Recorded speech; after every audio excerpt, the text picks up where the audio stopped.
Hello engineering students. For this video lesson, you're going to need a sheet of graph paper, pen or pencil, and a ruler. So we're going to learn some graph paper skills in this lesson.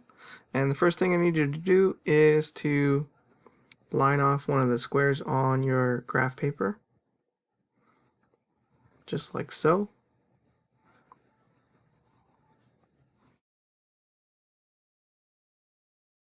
And for our purposes, most of the graph paper that we're going to use, one square is equal to 0.25 inches. So what I want you to do, if you didn't already, go ahead and draw that square and make this note that one square is equal to 0.25 inches. You can also say, or 1/4 inch. That symbol that I'm drawing right here, that is the symbol for inches. The symbol for feet is just one little tick mark. So for example, 2 feet. Okay, so if it's one little tick mark, that means feet. Let's say I do 2 tick marks, that is inches. Okay, so just to make that super duper clear, just answer the question to yourself, what is this measurement? If you said 1 inch, you are correct. 1 inch. Now let's say this. If you said 3 feet, you are correct. So again, the 2 tick marks means inches, the 1 tick mark means feet. On our graph paper, this is considered 1 unit, so 1 square is considered 1 unit. So if I said draw a rectangle that is 4 units long, what you would do is draw a rectangle that's 4 units long.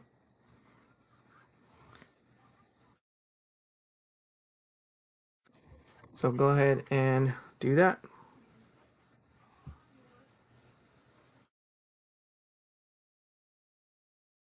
So 1 unit is equal to 0.25 inches, or 1/4 inch. If you have 4 units, what is that equal to? That is equal to 1 inch. And you know that because we have 1, 2, 3, 4 units, or 4 times 0.25 is equal to 1, or 1 inch. Now, if I asked you to draw a 1 inch square, what would you do? You probably would figure that you would have a line that is 4 units long in the horizontal direction, and then here's a vertical line, and another vertical line on this side, and then a horizontal line. So if I said draw a 4x4 unit square, what I'm really saying is draw a 1 inch square. So this is 1 by 1, or 1 inch square. So this is 1 inch square. Okay, if you haven't done so, take a moment to sketch what you see.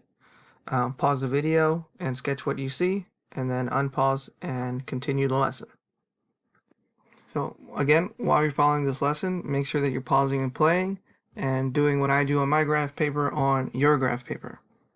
So the next question I have for you is, what if I asked you to draw a 0.5 rectangle? What does that mean? What I'm asking is that I want you to make a rectangle that has 2 units in it next to each other. So you would draw this.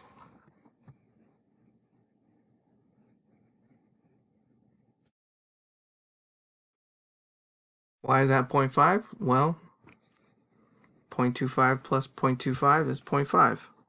So this is 0.5 inches, or you can say 1/2 inch. Okay, so I really want to emphasize that the little tick mark here, that means inches.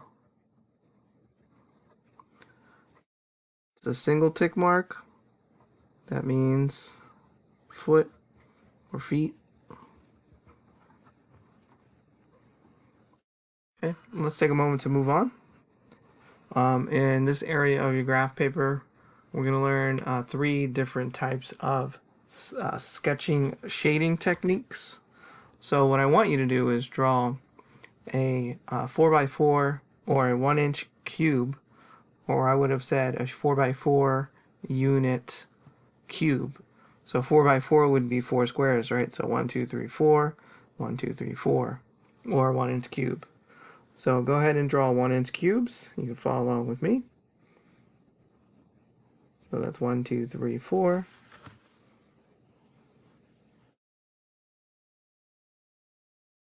It's really important that you use your ruler.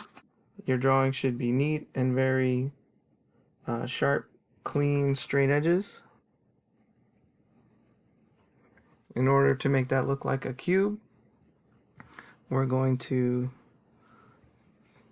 dot off the diagonal lines from the corners of these 3 corners. So let me just sketch or draw that line here. Hopefully you're using a pencil in case you make mistakes. You can easily erase.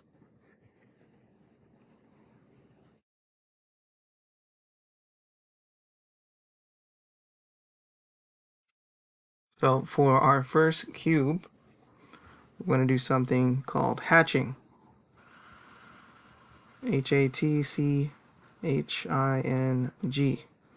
With hatching, and I want you to do this with me, you have diagonal or vertical or horizontal lines that are close to each other.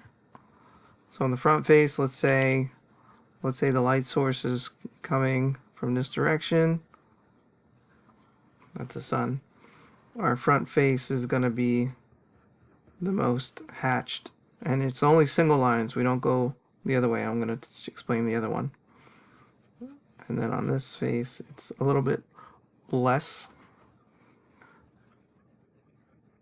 But if we want the front face to look dark, we will just add more lines.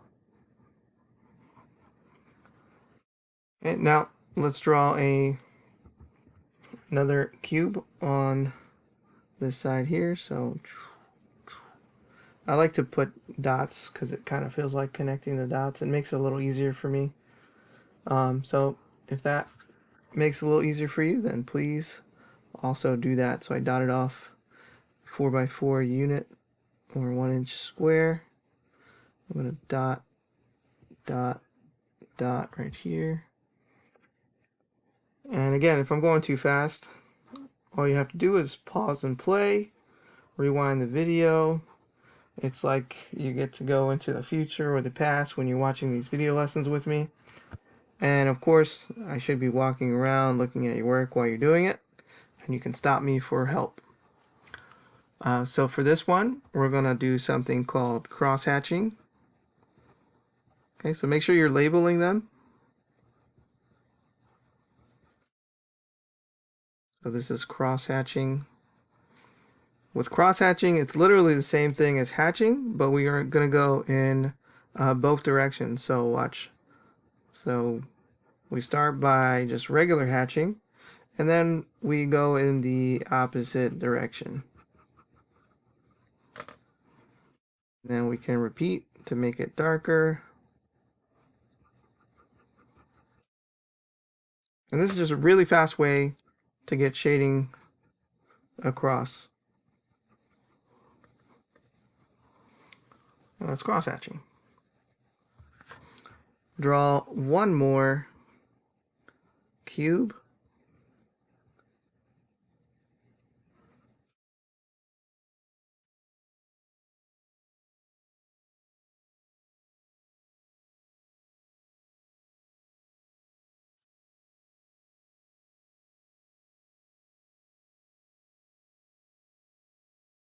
And there's plenty of ways to draw a cube. The grid makes it a little easier.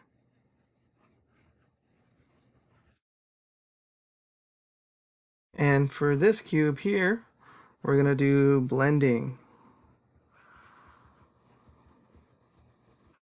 Now, I have difficulties blending with a pen. It's going to be a lot easier with a pencil, but blending is basically coloring. So let me grab a pencil. You're just gonna color in the front face and shade it all in.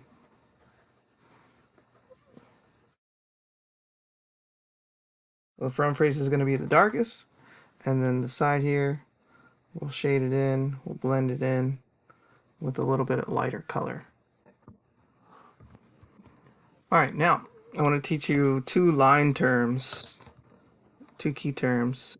So I'm gonna use a pencil for this part.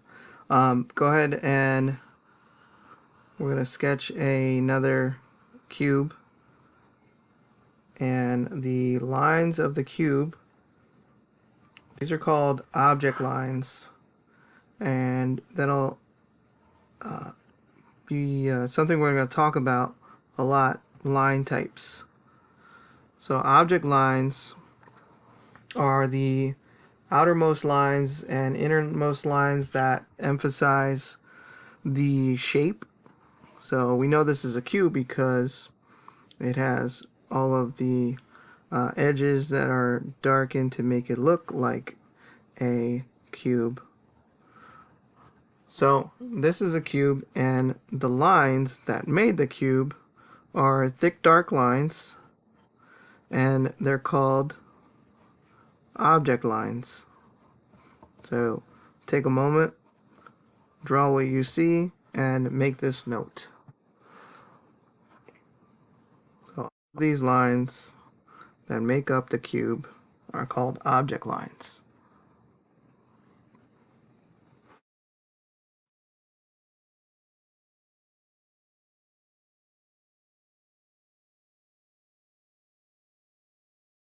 Hopefully that comes up on the camera. Okay, and then what we're going to do on the right side of that, we're going to draw construction lines. Construction lines are barely visible. You can still see them, but they're barely visible. So we're going to draw a square this time. So we're going to draw a 4x4 square, or a 1-inch square. And I don't know if it's going to show up on camera very clearly, but what you'll do is you'll draw the square, and you'll notice on camera it's barely visible. You shouldn't really see it, but it should definitely help when you are aligning objects or aligning measurements to shapes or to parts of a drawing. And let me see if I can zoom in here.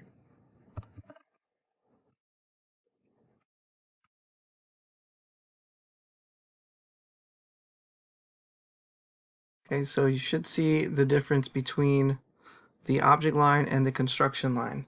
Notice the construction line is very light, very thin, and what we're going to do is we're going to use this construction line of a square to help us draw a circle.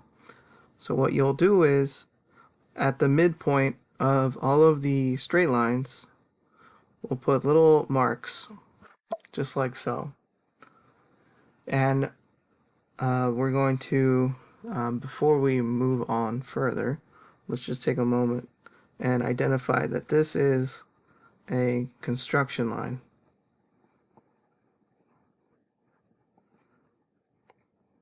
Okay, so the difference between an object line and a construction line is this.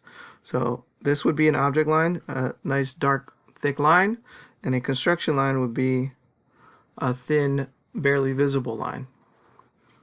Okay, so what we did was we set up an invisible box, and I'm doing that in quotations, to help us draw a circle. So to draw circles, we would draw a box and then use the corners to help us draw the arcs. So for example, we're going to draw the arc in this corner here.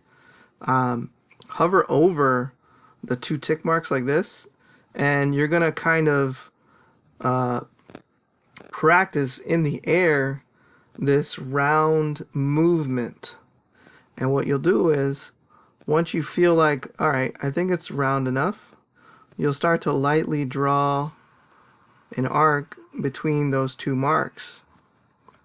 And you'll repeat the process in every corner. And you can turn your paper around. It's okay to turn your paper around so that you get the correct shapes and the correct form. For me, this is the easiest one, so what I should have did was turn the whole page around. But I don't want to change the view too much in the video here. And again, see how I'm hovering over it and then lightly putting down a arc. Okay, and obviously it's not going to be perfect. If you want to use a stencil, that's fine, but you should be able to draw circles by hand like this.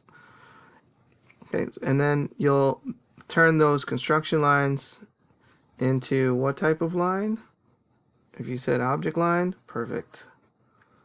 So the outside line, the square that made this, was a construction line, and then this inside line that makes up this circle would be an object line. Okay, so if you didn't draw that out, take a moment, catch up, draw everything that you see on the screen, and then we'll move on. So now that you have everything on your graph paper that you see on my graph paper, the lesson is complete.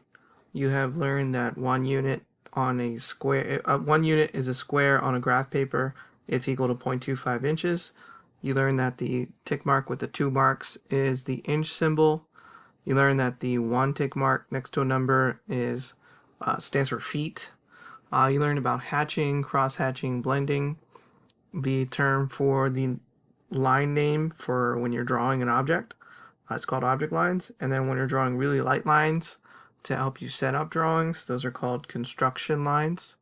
So once you have that totally done, make sure that I actually visually see your paper with your name on it. So I am Cruz.